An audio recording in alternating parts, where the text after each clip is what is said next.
What's going on, guys? Counterfool here with my day one draft thoughts.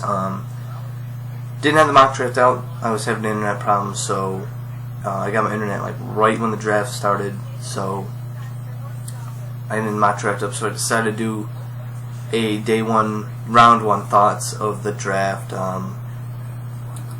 So what I'm gonna do is pick winners and losers, 3 from each side, and then pick that was reach for, and other things. Just discuss my thoughts in round one. So my winners for round one, I'm gonna go 1, 2, 3. 1 being the best, 3 being they had a good draft, but not as best as number 1 and 2. Number 1, the Bengals. Number 2, the Rams, and number 3, the Vikings. Reason I picked the Bengals is they gave Andy Dalton another weapon. Andy Dalton didn't have much. He had Gresham, who's injured a lot, and AJ Green, who they started just covering, and then they had Ben Jarvis Green. So they really don't have a outstanding running game. They ended Tyler Eifert, probably the best tight end, the best tight end in this draft. A lot of people consider him to maybe go top 10. He fell to 21 to Bengals. They swooped him up. Now they have 2 tight end sets. I think they do run a lot. So it gives Andy Dalton another a really good option. There won't be much focus on AJ Green, so really good pickup for the Bengals. It's likely they can go in the second round to pick up Eddie Lacy. If they do, I think I might make them the winner of the whole draft right away. The Rams, of course, because they got Tavon Austin. Trade up for him, flip-flop third-round picks, so nice trade. It was with the Bills, so Bills got some picks, which I like. I'll talk about the pick later. I know all of you waited for that. We had Tavon Austin. They need to give Sam Bradford weapons. They shored up the offensive line. This could have been an offensive lineman if Roger Stafford didn't kind of come to the idea that he's going to play right tackle. So, Danny Amendola is a slot receiver. Tavon Austin's the same type of player, but he's like a Percy Harvin type of player. He's gonna, he's gonna just go deep, or he's gonna do screen plays. He's not gonna do short routes and just catch the ball pretty much. So they give Sam Bradford a weapon, which he needed. I highly feel that Sam Bradford's a good quarterback, and they haven't gave him anything basically. Steven Jackson's gone. That was the only thing he really had. He had Danny Amendola, but he was hurt every other game, so they finally give him a weapon, Tavon Austin, and then they get Alec Ogletree, who has some black flags about him off and on the field. On the field, is he just a bulky safety? And he has off the field character issues. I like the pick because like I said, he played safety. They converted him linebacker. He still has the speed of it. And looking at the division, Percy Harvin, Vernon Davis. The Cardinals have Fitzgerald. It's kind of, he's not going to cover Fitzgerald. They also have some decent tight ends, so it gives them speed to cover the slot receivers and the tight ends. So it's a nice pick for them. Number 3, the Vikings had 3 picks.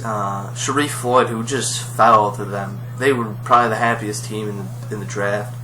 Xavier Rhodes fell to the Vikings, and they traded up to the Patriots to 9th pick to get Cordell Patterson. Fitting their 3 biggest needs. Middle linebacker is still a big hole there, but I don't think they have a second round pick. So interesting. They kind of missed. They could have drafted Te'o 29, but they felt getting a receiver and returning to replace Percy Harvin is more important, which it is, because linebacker they could just move one of their guys over. They really don't need to draft one. They probably would like to, but it probably won't be available. Sharif Floyd falling 23 was probably one of the bigger surprises of the draft. People thought he would go number 3 the whole time. He falls at 23 right to the Vikings, so he fits. He's going to learn behind Kevin Williams. Xavier Rhodes, the big corner that the Vikings wanted in that division to run the Tampa 2. So the Vikings just came away with this, just people following to them. They waited. They didn't trade up like the Rams. Who knows? Tavon Austin could have fell to 16 to the Rams. It was like he was going to be gone at 8, so they had to trade up. The Vikings stood pat and were like, if he falls to us, he falls to us. If he doesn't, there's other options. they were probably the best position at that point of the draft because there was like all their needs. All the needs they had right there. They could have. You could have took the second rated guy, so they were in a good position. They did a good job. Losers: 1, Cowboys; 2, the Dolphins; and 3, the Jets. I say the Cowboys because they reached for a center they could have gotten in the 3rd round. Mims criticized, if you don't know Mims, Fight Mike. He criticized the E.J. Manuel pick, but the Cowboys take a guy who could have gone middle of the 3rd round. So shut the hell up. I don't understand the pick. I understand the pick. I watched Mike and Mike a lot, and they had a lot of analysts come on and whatnot. And the whole theme of this draft is, if you like the guy and you think he can play to the level you want him to play, you take him. It's a weak draft. There's no elite runaway players. So if you feel comfortable with that guy, you take him, even if he's a couple rounds. He could go way lower. So that's probably what the Cowboys did. They don't feel comfortable with their offensive line. They could have went guard, the guy from Kentucky. It's a smart pick, but they could have gone somebody else. They need an offensive lineman. There was a lot of offensive linemen off the board already, so they needed to take somebody, but I think it was just the wrong choice.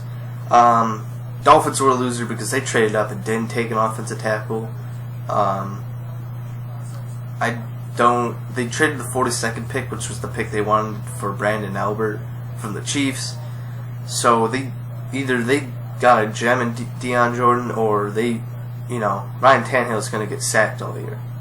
I just don't understand why everybody's like, oh, Lane Johnson, number 3. But they went Deion Jordan, so I just don't understand the pick there. I think they're just a loser in this day one because they traded the 42nd pick, which could have been the Brandon Albert pick.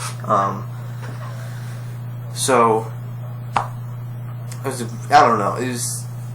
I'm on the fence about that one, but it's a weird thing. And number 3 is the Jets. They would go higher, but they had 2 picks, and one of the picks they pretty much just everybody thought they were going to do.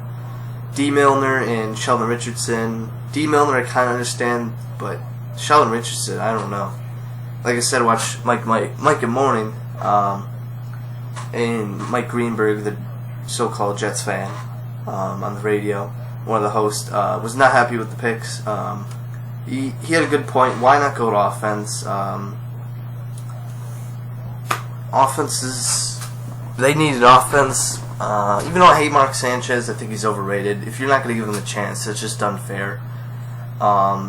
They no longer have Sean Green, which not a big deal.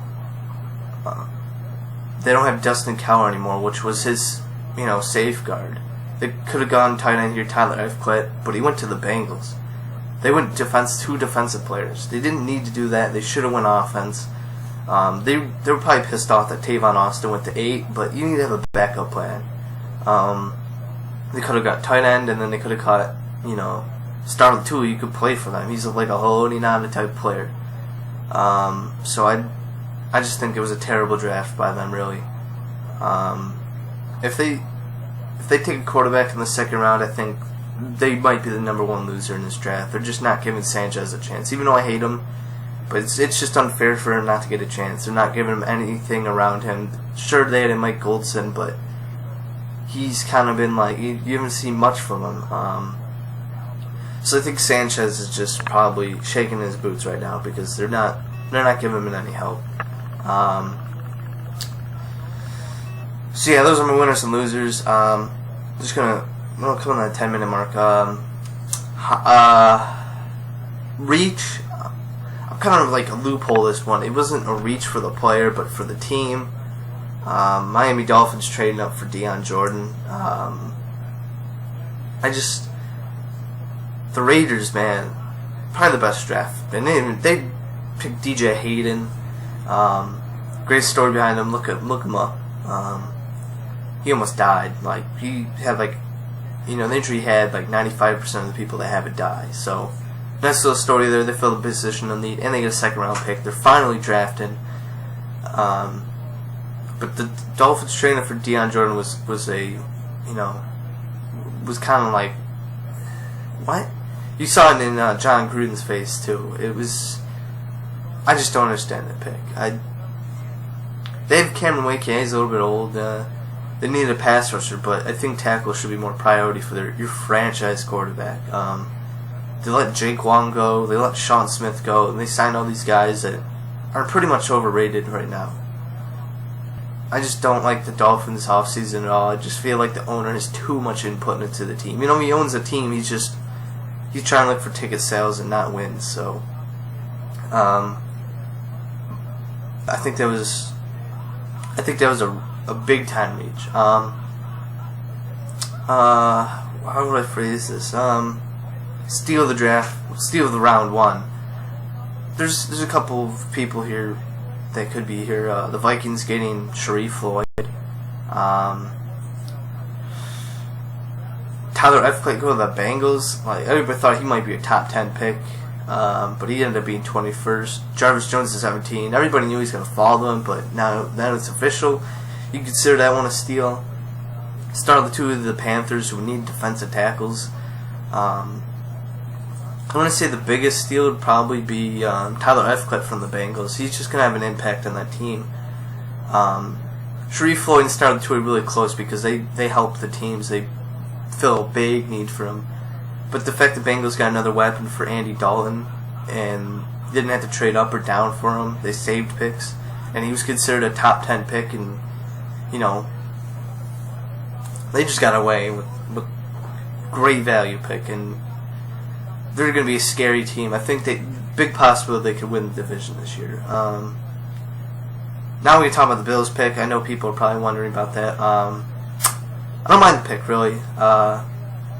This year's draft class, everybody's like, well, they reach for him. But if you look at the draft class, the Bills needed a quarterback. Everybody knew that. And there wasn't no runaway prospect. Some people had Matt Barkley first, Ryan Nassib first. Some people had Manny Like first. Some people had Geno Smith 5.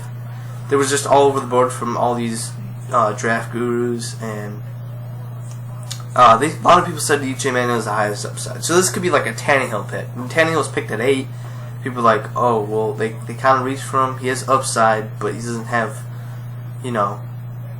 is he ready to play? He showed he's ready to play. So I'm fine with the pick. I wasn't like, yes. I wasn't like, damn it. I was like, okay, I understand. I didn't want Nassib. I would like them to trade down one more time. There's probably teams interested in that pick, but they probably didn't feel comfortable trading down one more time because the Eagles really wanted E.J. Manuel. The Jets, Eagles, and Bills were mentioned as big fans of E.J. Manuel. So they did it because I think the Eagles were right there, and they had a feeling that the Eagles were gonna snatch him up if they fell past the Bills, if they didn't trade down. So I understand the pick. There was, if you'll play right away or sit when it doesn't matter. I think it was a good pick because we needed a franchise quarterback. And if we could have waited the second round, we have an early second round pick, but there wasn't anybody in that range that fit a need. Like, could have gone tight end, but I just think he's not really gonna fit the offense. Like, yeah, he's receiving tight end, but we want blocking tight ends too. So, there wasn't much need for us there. We could have traded down and drafted a quarterback, but at 16, I'm fine with it. We got a couple extra picks out of the Rams trading up, which we needed. We only had 6 picks. Now we have 8 picks. We had 9 total picks. We used one of them already. So I think E.J. Manuel was a good pick. I'm not saying it was a fantastic pick. I'm not saying it's a bad pick, but it was a good pick.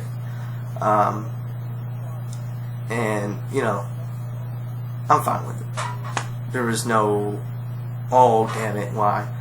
If we drafted Ryan Nassib, I would have a problem because I just don't see it. I don't know what people are seeing from him. He played with Syracuse. He played it's just, I don't know why the whole Nassib thing, it was a smokescreen. Now we know. E.J. Manuel is just like, when I saw Adam Schefter get on the thing, he's just like, EJ Manuel's gonna get picked here. I'm like, what? Like, it's not NASA but Gino? We're trading down? It was EJ Manuel. I was like, oh. So I'm just, the pick was okay for me. I'm gonna talk about him right now on Mike and Mike. So that is it for the day 1 thoughts video. Day 2 and 3 will probably come on Sunday or Monday. I'll pick my winners and, you know, steal the draft and whatnot. So thanks for watching. I'll see you Sunday or Monday unless my internet goes out. But